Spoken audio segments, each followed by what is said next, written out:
ആകാശവാണി. നമസ്കാരം. വാർത്തകൾ വായിക്കുന്നത് സുധിൻ സൈനുദ്ദീൻ.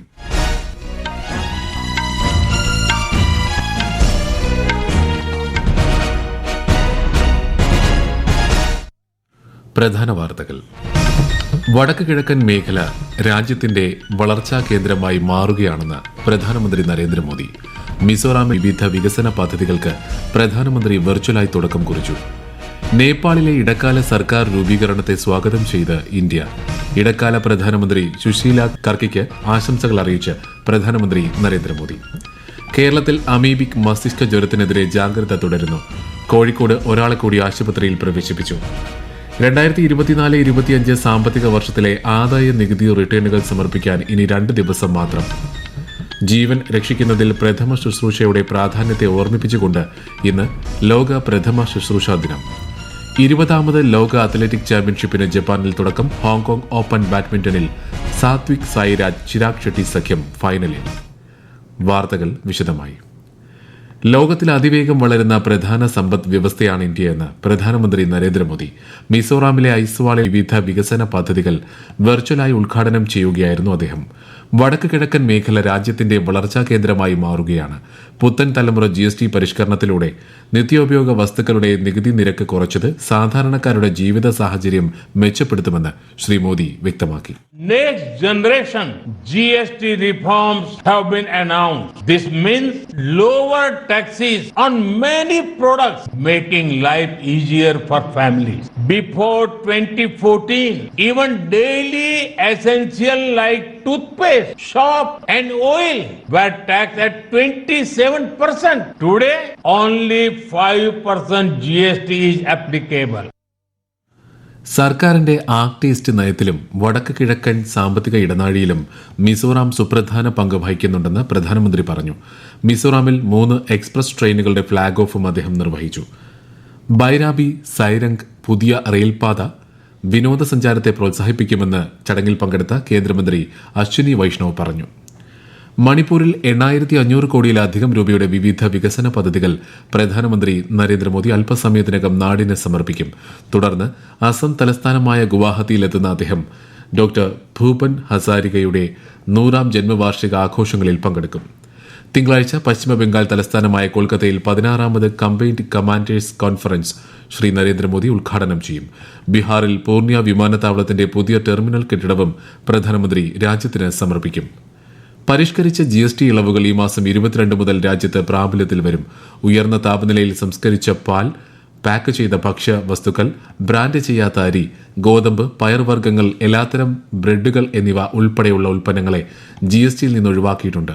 ഇതിനു പുറമെ ആരോഗ്യ ഇൻഷുറൻസ് പ്രീമിയങ്ങൾക്കും GST ഇല്ല. GST പരിഷ്കാരങ്ങളിലൂടെ ഉപഭോക്തൃ ഉൽപ്പന്നങ്ങളുടെയും സ്റ്റേഷനറികളുടെയും വില കുറയുമെന്നത് വിദ്യാർത്ഥികൾ ഉൾപ്പെടെയുള്ളവർക്ക് ഏറെ ഗുണം ചെയ്യുമെന്ന് കേന്ദ്ര സർക്കാർ. ചീസ്, ബിസ്ക്കറ്റ്, ചോക്ലേറ്റ് എന്നിവയുൾപ്പെടെയുള്ള ഉൽപ്പന്നങ്ങളുടെ GST 5% കുറച്ചു. Pencil, sharpener, crayon, eraser, notebook തുടങ്ങിയവയും GST ഒഴിവാക്കിയതിൽ ഉൾപ്പെടുന്നു. നേപ്പാളിൽ ഇടക്കാല പ്രധാനമന്ത്രിയായി മുൻ ചീഫ് ജസ്റ്റിസ് സുശീല കർക്കി അധികാരമേറ്റു. നേപ്പാളിലെ ആദ്യ വനിതാ പ്രധാനമന്ത്രിയാണ് കർക്കി. ജെൻസി പ്രതിനിധികൾ ഉൾപ്പെടെയുള്ളവരുമായി നടത്തിയ 3 ദിവസത്തെ ചർച്ചകൾക്കൊടുവിലാണ് സുശീല കർക്കിയെ ഇടക്കാല പ്രധാനമന്ത്രിയാക്കാൻ തീരുമാനിച്ചത്. അതേസമയം നേപ്പാളിന്റെ ഇടക്കാല പ്രധാനമന്ത്രിക്ക് ആശംസകൾ അറിയിച്ച് പ്രധാനമന്ത്രി നരേന്ദ്രമോദി. നേപ്പാളിലെ ജനങ്ങളുടെ സമാധാനത്തിനും പുരോഗതിക്കും ഇന്ത്യയുടെ പിന്തുണയുണ്ടാകുമെന്നും അദ്ദേഹം സമൂഹമാധ്യമത്തിൽ കുറിച്ചു. നേപ്പാളിലെ ഇടക്കാല സർക്കാർ രൂപീകരണത്തെ സ്വാഗതം ചെയ്ത ഇന്ത്യ. നേപ്പാളിൽ സമാധാനവും സ്ഥിരതയും പുനഃസ്ഥാപിക്കുന്നതിന് സർക്കാർ രൂപീകരണം സഹായകമാകുമെന്ന് വിദേശകാര്യ മന്ത്രാലയം അറിയിച്ചു. ഇന്ത്യ നേപ്പാൾ ക്ഷേമത്തിനായി പ്രവർത്തിക്കുമെന്നും മന്ത്രാലയം വ്യക്തമാക്കി.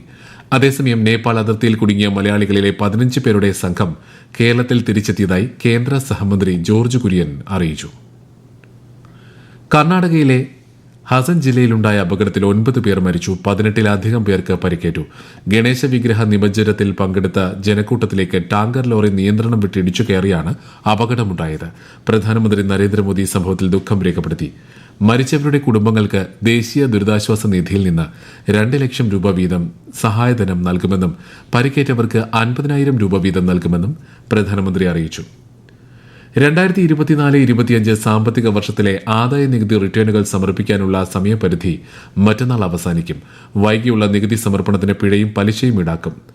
ഡെറാഡൂണിലെ ഇന്ത്യൻ സൈനിക അക്കാദമിയിലെ പരിശീലനത്തിനിടെ ജീവൻ നഷ്ടമായ തിരുവനന്തപുരം പാപ്പനംകോട് സ്വദേശി ഓഫീസർ കേഡറ്റ് എസ് ബാലുവിന്റെ സംസ്കാരം തൈക്കാട് ശാന്തി കവാടത്തിൽ പൂർണ്ണ സൈനിക ബഹുമതികളോടെ നടന്നു.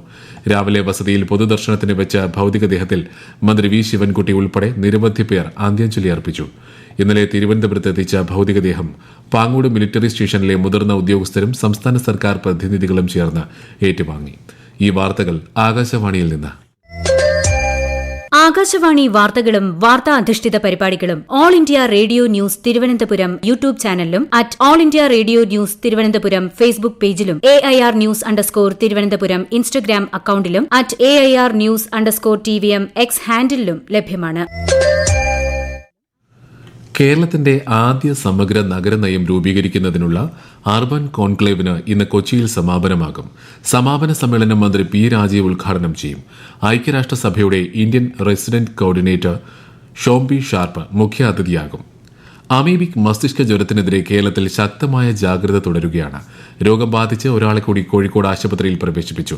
മലപ്പുറം അരീക്കോട് സ്വദേശി 10 വയസ്സുള്ള കുട്ടിക്കാണ് പുതുതായി രോഗബാധ റിപ്പോർട്ട് ചെയ്തത്. ആകെ 11 പേരാണ് നിലവിൽ ചികിത്സയിലുള്ളത്. വിശദാംശങ്ങളുമായി ആകാശവാണി കോഴിക്കോട് ജില്ലാ പ്രതിനിധി നസീർ ബാബു. 2023 നിപ ഔട്ട്ബ്രേക്ക് ശേഷം മസ്തിഷ്കജ്വരങ്ങൾ റിപ്പോർട്ട് ചെയ്യണമെന്നും എന്ത് കാരണത്താൽ ഉണ്ടാകുന്നു എന്ന് കണ്ടെത്തണമെന്നും അടിസ്ഥാനത്തിലാണ് 2023 മുതൽ കൂടുതൽ അമീബിക് കേസുകൾ സംസ്ഥാനത്ത് റിപ്പോർട്ട് ചെയ്തത്.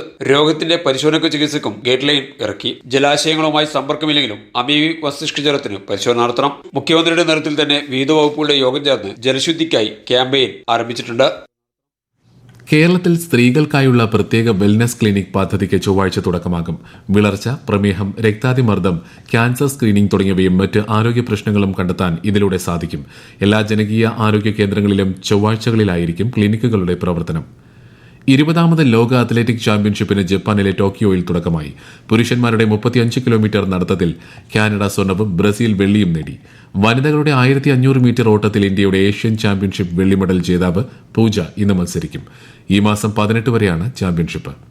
ഹോങ്കോങ് ഓപ്പൺ ബാഡ്മിന്റണിൽ ഇന്ത്യയുടെ പുരുഷ ഡബിൾസ് ജോഡിയായ സാത്വിക് സായിരാജ് ചിരാഗ് ഷെട്ടി സഖ്യം ഫൈനലിൽ കടന്നു.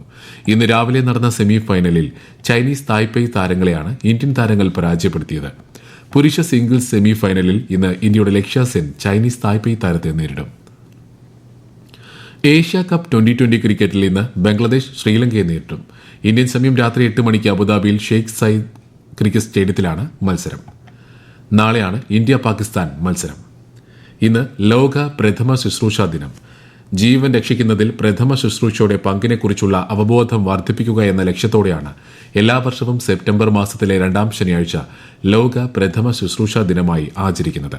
പ്രഥമ ശുശ്രൂഷയും കാലാവസ്ഥാ വ്യതിയാനവും എന്നതാണ് ഈ വർഷത്തെ ദിനാചരണ പ്രമേയം. റഷ്യയിൽ നിന്നുള്ള എണ്ണ വാങ്ങുന്നതിന് ഇന്ത്യയ്ക്ക് മേൽ ഉയർന്ന തീരുവ ചുമത്താനുള്ള തീരുമാനം ഇന്ത്യയുമായുള്ള ബന്ധം വഷളാക്കിയെന്ന് സമ്മതിച്ച് US പ്രസിഡന്റ് ഡൊണാൾഡ് ട്രംപ്. എന്നാൽ ഇന്ത്യയുമായി തുടരുന്ന വ്യാപാര ചർച്ചകളിൽ അദ്ദേഹം ശുഭാപ്തി വിശ്വാസം പ്രകടിപ്പിച്ചു. ഇന്ത്യയ്ക്ക് മേൽ 50% തീരുവ ചുമത്തുന്നത് എളുപ്പമല്ലെന്നൊരു സ്വകാര്യ TV ചാനലിന് നൽകിയ അഭിമുഖത്തിൽ പ്രസിഡന്റ് ട്രംപ് പറഞ്ഞു. പലസ്തീൻ പ്രശ്നം സമാധാനപരമായി പരിഹരിക്കുന്നതിനും ദ്വിരാഷ്ട്ര പരിഹാരം നടപ്പിലാക്കുന്നതിനുമുള്ള ന്യൂയോർക്ക് പ്രഖ്യാപനത്തെ UN പൊതുസഭയിൽ അനുകൂലിച്ച ഇന്ത്യ, ഫ്രാൻസ് ഇന്നലെ അവതരിപ്പിച്ച പ്രമേയത്തെ 142 രാജ്യങ്ങൾ അനുകൂലിച്ചപ്പോൾ 10 രാജ്യങ്ങൾ എതിർത്തു. 12 രാജ്യങ്ങൾ വോട്ടെടുപ്പിൽ നിന്ന് വിട്ടുനിന്നു. ഭൂകമ്പം നാശം വിതച്ച അഫ്ഗാനിസ്ഥാന് UAEയുടെ കൈത്താങ്ങ്. 2500 ടൺ അവശ്യ വസ്തുക്കൾ വഹിച്ചുകൊണ്ടുള്ള കപ്പൽ അഫ്ഗാനിസ്ഥാനിലേക്ക് പുറപ്പെട്ടു. ഭക്ഷ്യവസ്തുക്കൾ, മരുന്നുൾപ്പെടെയുള്ള വസ്തുക്കളുമായി UAE president Sheikh Mohammed bin Zayed Al നഹ്യാന്റെ നിർദ്ദേശപ്രകാരമാണ് അബുദാബിയിൽ നിന്ന് പുറപ്പെട്ടത്. പ്രധാന വാർത്തകൾ വീണ്ടും. വടക്ക് കിഴക്കൻ മേഖല രാജ്യത്തിന്റെ വളർച്ചാ കേന്ദ്രമായി മാറുകയാണെന്ന് പ്രധാനമന്ത്രി നരേന്ദ്രമോദി. മിസോറാം വിവിധ വികസന പദ്ധതികൾക്ക് പ്രധാനമന്ത്രി വെർച്വലായി തുടക്കം കുറിച്ചു. നേപ്പാളിലെ ഇടക്കാല സർക്കാർ രൂപീകരണത്തെ സ്വാഗതം ചെയ്ത ഇന്ത്യ. ഇടക്കാല പ്രധാനമന്ത്രി സുശീല കാർക്കിക്ക് ആശംസകൾ അറിയിച്ച് പ്രധാനമന്ത്രി നരേന്ദ്രമോദി. കേരളത്തിൽ അമീബിക് മസ്തിഷ്ക ജ്വരത്തിനെതിരെ ജാഗ്രത തുടരുന്നു. കോഴിക്കോട് ഒരാളെ കൂടി ആശുപത്രിയിൽ പ്രവേശിപ്പിച്ചു. 2024-25 സാമ്പത്തിക വർഷത്തിലെ ആദായ നികുതി റിട്ടേണുകൾ സമർപ്പിക്കാൻ ഇനി 2 ദിവസം മാത്രം. ജീവൻ രക്ഷിക്കുന്നതിൽ പ്രഥമ ശുശ്രൂഷയുടെ പ്രാധാന്യത്തെ ഓർമ്മിപ്പിച്ചുകൊണ്ട് ഇന്ന് ലോക പ്രഥമ ശുശ്രൂഷാ ദിനം. 20ാമത് ലോക അത്ലറ്റിക് ചാമ്പ്യൻഷിപ്പിന് ജപ്പാനിൽ തുടക്കം. ഹോങ്കോങ് ഓപ്പൺ ബാഡ്മിന്റണിൽ സാത്വിക് സ്വൈരാജ് ചിരാഗ് ഷെട്ടി സഖ്യം ഫൈനലിൽ. വാർത്തകൾ കഴിഞ്ഞു. അടുത്ത വാർത്താ പ്രക്ഷേപണം വൈകിട്ട് 6:30.